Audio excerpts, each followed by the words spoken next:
शेतकरी बंधूंनो नमस्कार. मी Sandeep Jadhav Patil banana house tissue culture research and डेव्हलपमेंटमध्ये तुमचं स्वागत करतोय. महाराष्ट्र, कर्नाटक, आंध्र प्रदेश, गुजरात अशा विविध राज्यांमध्ये आपण टिश्यू कल्चर केळी रोपांचा पुरवठा करतो. त्यासोबतचे जे काही चांगले कष्ट करणारे, मेहनत घेणारे जे शेतकरी आहेत त्यांचे काय अनुभव हे तुमच्यापर्यंत पोहोचवत असतो. आजची ही केळीची बाग, हे शेतकरी, हा केळीचा घड आणि ही जी जमीन आहे, ही जी धरती आहे ती आहे खानदेश. खानदेश म्हणजे खूप मोठा इतिहास आहे केळीचा. खानदेश आणि केळी समानार्थी शब्द वापरला जातो. जळगाव आणि खानदेश पण समानार्थी शब्द आहे. त्याच जळगाव जिल्ह्यातल्या जामनेर तालुक्यामधल्या गाव आहे हिंगणी बुद्रुक. इथले शेतकरी आहेत त्र्यंबक विठ्ठल पाटील. आणि साधारणपणे आज 6-6.5 महिने पूर्ण होतात त्या बागेला. पाठीमागच्या 6.5-7 महिन्यापासून काय प्रयत्न केलेले आहेत, काय अडचणी आल्या होत्या, काय समस्या आल्या होत्या, सगळ्या विषयीची चर्चा आणि कशी केळीची बाग तुम्ही करताय खानदेशातले लोक, हे मला तुमच्यापर्यंत पोहोचवायचं आहे. तुमचं नाव, एकूण आपलं क्षेत्र किती आहे आणि तुमचा मूळ व्यवसाय काय आहे ते. माझं नाव प्रशांत त्र्यंबक पाटील. माझे वडील त्र्यंबक विठ्ठल पाटील आणि माझे भाऊ सचिन त्र्यंबक पाटील. असं तिघं तुम्ही शेती बघताय? शेती म्हणजे वडीलच बघतात. आम्ही फक्त आम्हाला जसा वेळ मिळाला सुट्टीच्या दिवशी म्हणा किंवा काही तर तेवढी फक्त मदत आम्ही वडिलांना करतो. मग तुमचं प्रोफेशन काय आहे नेमकं? आता मी शिक्षक आहे आणि भाऊ? लहान भाऊ डॉक्टर आहे आणि वडील पूर्ण वेळ शेती बघतात. तुमच्याकडं एकूण आता हे सगळं वडिलोपार्जितच आहे शेती, तर पूर्वापार परंपरेनुसार पूर्वागत किंवा एक पारंपरिक पद्धतीनं तुम्ही कुठली कुठली पिकं आणि ती किती एकर क्षेत्रावरती आज कुठली कुठली आपल्याकडे पिकं उभी आहे? आता आम्ही किती एकर क्षेत्र आहे मुळात? मुळात आमचं क्षेत्र हे 10 एकर आहे. 10. आणि आम्ही याआधी कापूस, बाजरी, कांद्याची बी अशी पिकं घ्यायचो. पण आता आम्ही दोघे जण आमच्या व्यवसायात व्यस्त आहेत. त्यामुळे वडिलांवर जास्तीचा भार नको म्हणून आम्ही फक्त आता केळी हे पीक मुख्य पीक आमचं आहे. आधी घ्यायला काय अडचण होती? म्हणजे पूर्वापरत यांना पाण्याची सोय नव्हती का, काय अडचण? पाणी कमी होतं. आमचं जे क्षेत्र आहे आता म्हणजे इथे वाघूर डॅम झालेला आहे. वाघूर डॅम मुळे आम्हाला पाण्याची व्यवस्था झाली आणि पाण्यामुळे आम्ही केळी पिकाकडे वळलो आणि उत्पादन पण आम्हाला पूर्वीपेक्षा अधिक यायला लागलं पाण्याची व्यवस्था असल्यामुळे. तुम्ही तुमच्या एवढं, आता तुमचं वय काय? माझं 67 वय. 67. 60 आणि 7 हे 67 वय आज आहे. तर तुम्ही तुमच्या आयुष्यात सुरुवातीला पहिल्यांदा शेतात केळी कधी आणली? तुमच्या शेतात सुरुवातीला आम्ही 85-86 मध्ये आणली. 1985 तुम्ही वैयक्तिक? मग तुमचे वडील वडील वारले. बरं. म्हणजे सगळी जबाबदारी तुमच्यावरच होती त्यावेळेची. आणि त्यावेळेस तुम्ही लागवड केली 85 ला. म्हणलं तर आज किती वर्ष झाली? 40 वर्ष झाली. 40 वर्षापूर्वी आणलं. तर त्यावेळेसचा काळ मला पाहिजे की काय आणि कशी पहिल्यांदा आणल्यावर कसं कसं आठवत तर असेल चांगलं तुम्हाला? आठवतं. मशीनवरती लावायची केळी. मशीन? ऑइल इंजिन मशीन असते, डिझेल मशीन असते की डिझेल मशीन. त्याला लाईट लावायचं, पंखा लावायचा विहिरीमध्ये आणि त्याला बेल्ट लावून पाणी वरती काढायचं. म्हणजे ते काय म्हणतो आपण, रहाट टाईप चेक केला बेल्ट असतं ना, फक्त इलेक्ट्रॉनिक रहाट. म्हणजे त्या मशीनवरचं इंजिन लावून पाणी उपसतं मोकळ्या पाण्यावरती आणि बेन लागवड करायची. कंद त्यावेळेचे दर काय असतील अंदाजे? त्यावेळेला मी 50 रुपयापासून केळी विकली. 50 रुपये क्विंटल. 50 रुपयाला क्विंटल. म्हणजे आज ते काय 500ची नोट पडली तर माणूस एवढा विचार करत नाही, पण ते 50 रुपयाला क्विंटल, एवढा मोठा काळ हा उलटला. आणि त्या परिस्थितीमध्ये एक साधारणतः त्यावेळेस चांगल्यातलं चांगलं उत्पन्न किंवा वजन काय येत होतं तुम्ही काढत होत त्यावेळेस? आणि कुठल्या व्हरायटी तुम्ही लावत होता? म्हणजे त्यावेळेच्या जुन्या व्हरायटी काय? आपली बसराई जात होती त्यावेळेला. पहिले बसराईच्या बेण्यापासून ते कंद लावायचे. नव्हतं ते बसराच्या बेण्यामुळेच तीच कंद लावायचे, तीच काढायचे. जे चांगली बाग असली तिथून कंद यायचे, लावायचे ते.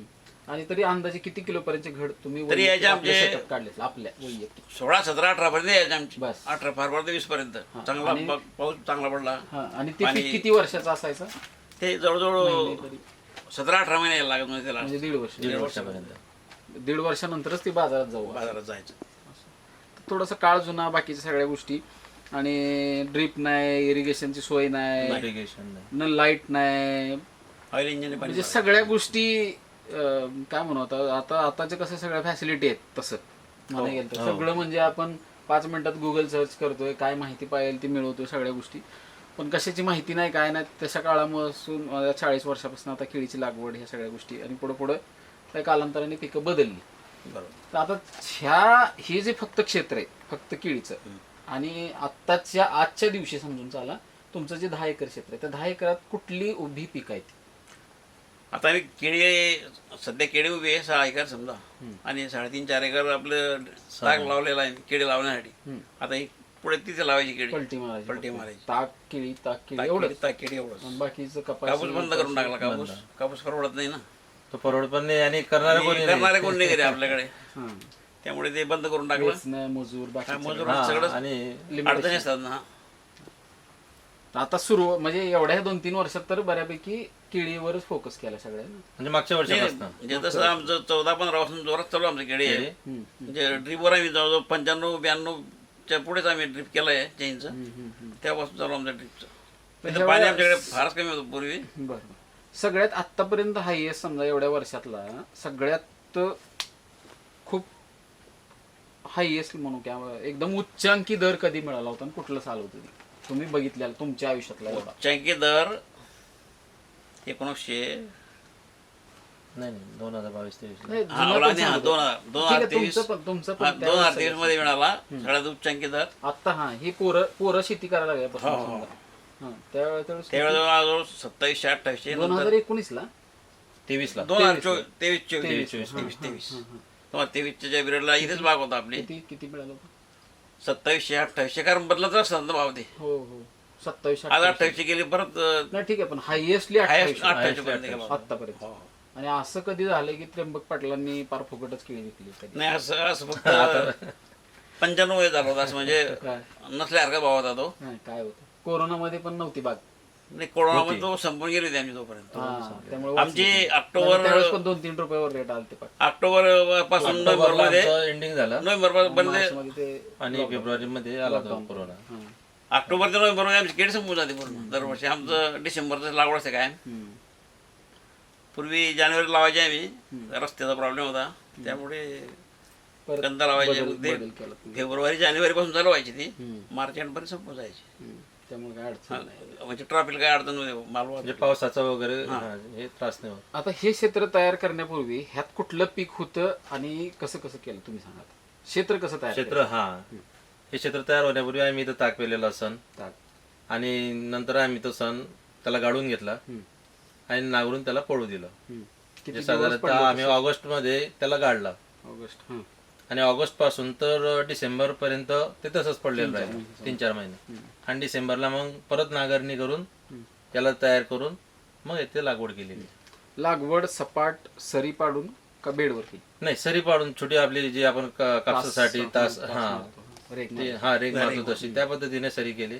वडिलांना गुडघ्याचा त्रास आहे त्यामुळे आम्ही आजपर्यंत कधी बेडवरती लागवड केलेली नाही. कारण बहुतांश म्हणजे असं जरा तुम्ही आम्ही आठवड्यातून 2 दिवस असतो शनी सुट्टीचा दिवस किंवा असं 6 दिवस वडील येतात. 6 दिवस इथं वडीलच बघतात. पण म्हणण्यापेक्षा 8 पण असतात पूर्ण सोबत पण आज पण सोबत. हो आज पण त्यांचं वय 67 आहे पण तरी सुद्धा ते पूर्ण व्यवस्थित हँडल करतात. त्यामुळे सपाट सपाट काय अडचण आणि आम्हाला तरी आजपर्यंत असं वाटतं अडचण आलेली नाहीये. अडचण आलेली नाही किंवा आमच्या वजनातही काही कुठे असं फरक पडलेला नाही. त्याच्यानंतर ज्यावेळेस लागवड झाली तर शेणखताचा वापर आपण ह्या बागेला काय केलाय का?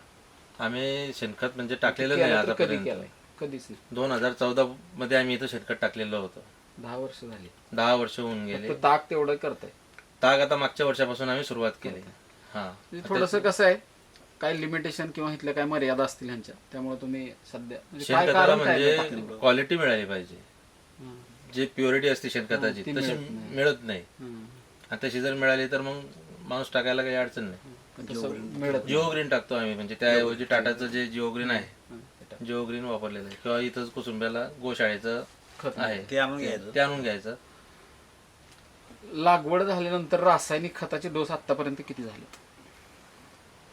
बेसल डोस 3 झालेले आहेत. आणि इकडे एक 16 शब्द आणि किती दिवसाच्या अंतराने सोडतात? आमचं तसं असं काही फिक्स नसतं की, पण मग आम्ही 10 आठवड्याला सोडतो आम्ही, दर आठवड्याला पालटून 10 दिवस म्हणजे महिन्यात 3 वेळा तरी ड्रिप महिन्याला 3 वेळा. आणि घडावरच्या फवारण्या किती होतात आता, किती होतील सुरुवातीला ना? आता उद्या करायची आम्हाला पहिली फवारणी, आता करायची. पुढे किती होतील सगळ्या? आणि पुढे सगळ्या 2 ते 3 फवारण्या होतील. बस. बस. आता तुम्हाला खर्च जर सांगायचा तो रोप, खत, फवारणी, औषधं, काय मजूर, जे बी काय लागलं असलं आजपर्यंत ह्या बागेला, ह्यात आंतरपीक नाही, काहीच नाही, आंतरपीक नाही, तर तो जो खर्च आहे तो किती आतापर्यंत आला असेल? झाडावर सांगा किंवा एकरावर सांगा. सरासरी प्रति झाड 70 ते 75 रुपये आतापर्यंत खर्च आणि इथून 10 ते 15 रुपये पुढे धरून चालू. पुढे म्हणजे 90 रुपयापर्यंत सरासरी खर्च. 90 रुपयापर्यंत. 90 रुपयापर्यंतचा खर्च, चांगले प्रयत्न, हे सगळ्या बाबी इथं आपण बघतोय. आणि साधारणपणे चांगले एक 10 वर्षापासून चांगल्या पद्धतीने, आधुनिक पद्धतीने म्हणलं तर केळीची लागवड एक 10 वर्षापासून, आणि पाणी तुम्हाला उपलब्ध झाल्यापासून तुम्ही ह्या सगळ्या गोष्टी चांगल्या केल्या. शेतकऱ्यांना सांगणं माझं एकच आहे, प्रत्येक वर्षी एक नवीन अनुभव आहे. जे ह्या वर्षी आला तो पुढच्या वर्षी नाही, पुढच्या वर्षी आला तो त्याच्या पुढच्या वर्षी नाही, म्हणजे असं प्रत्येक वर्षी काही सेम मिळत नाही. प्रत्येक वेळेस नवीन अनुभव, प्रत्येक वेळेस नवीन गोष्ट, प्रत्येक वर्षीची नवीन स्टोरी आहे केळी बागेची. आणि सगळ्यात तोच विषय महत्वाचा आहे की जे शेतकरी चांगलं खताचं पाण्याचं व्यवस्थापन करतात ते आज 67 वर्षाचे तरी बी शेतात आहेत. हे सगळ्या गोष्टीवरनं समजते की जे शेतकरी चांगलं कष्टाला महत्त्व देतात तिथं काहीच अडचणी येत नाही. त्यामुळे दुर्लक्ष होणं किंवा बाकीच्या काही गोष्टी, आणि शेवटी नैसर्गिक गोष्टीवर पण अवलंबून आहे. तसंच त्र्यंबक पाटील यांना ही बाग लावल्यावर असं कधी असं वाटलं होतं की आता आपलं काही खरं नाही या बागेचं? अशी काय परिस्थिती ज्यात वारा, वादळ, गारपीट किंवा कडक ऊन अशातनं अशी काय आसमानी संकट कधी आलं होतं काय एवढं लावल्यापासून हे 6-7.5 महिने? म्हणजे झोपच लागली नाही, काय खरं नाही, आता जाऊन बघावं लागते वावरात, अशी अवस्था आली ती? आम्ही तसा विचार करत नाही फारसा. नाही, विचार नाही करू द्या, पण शेवटी कसं आहे, झालं तर असणार 100%. बऱ्याच जणांचं मी बघितलं वादळ आलं ना जून मध्ये, त्यात काय झालं का? नुकसान काय झालं? झाडं पडलीत आणि काही झाडं अर्ध्यातून असे पानं जे आहेत ना हे अर्ध्यातनं मुडले. म्हणजे एवढं मोठं वारं होतं ते पानं सुद्धा असे गोल फिरून पडले, झाडालाच गोल फिरून पीड पडला असं. बापरे. आणि पडले, नुकसान किती झालं? साधारणतः 200 झाड असतील ते कुठे कुठे. ते पण आहे, पण आता एक बाग त्या अवस्थेच्या पुढे निघून गेली होती तुमची, मोठी होती, त्यामुळे तो काही प्रश्न आला नसेल. फक्त येऊन जाऊन तुम्हाला वादळाचाच धाक असतो. शेवटी काय आहे माहितीये का, शेतकरी ज्यावेळेस जन्माला येतो त्या इथंच लिहिलेलं असतं अडचणी, आणि एक अडचण नाही, शेतीमध्ये अनंत अडचणी. म्हणजे ते 5वीलाच पुजले असं म्हणतो आपण शेतकऱ्याच्या अडचणी, तशा प्रकारे. आणि त्या प्रकारात मध्ये पण वाट काढत आणि बाकी सगळ्या गोष्टी करत आज इथपर्यंत ही बाग आली. खानदेशमधली ही बाग, जिल्हा जळगाव आणि तालुका जामनेर, त्र्यंबक विठ्ठल पाटील. नवीन बागेत, नवीन ठिकाणी, नवीन शेतकऱ्यासोबत भेटू.